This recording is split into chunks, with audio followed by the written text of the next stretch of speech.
നോവുകൾ നിറയും മരുഭൂയാത്രയതിൽ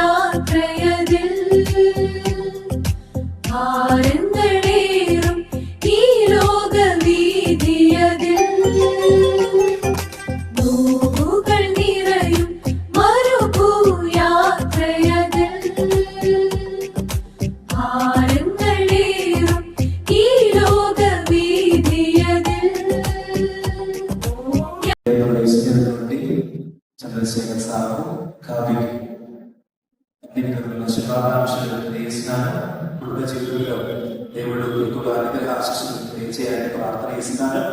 ముందుకు ఎక్కువగా అనుగ్రహంతో దేవుని సాన్నిధ్యంతో కుటుంబ జీవితం ముందు కొనసాగడానికి దేవుని కృప చేయాలని పాలన షారు మాతో మా సంఘం తరపున చేసి అందరి తరపున అన్ని విధమైన శుభాకాంక్షలు ప్రార్థనలు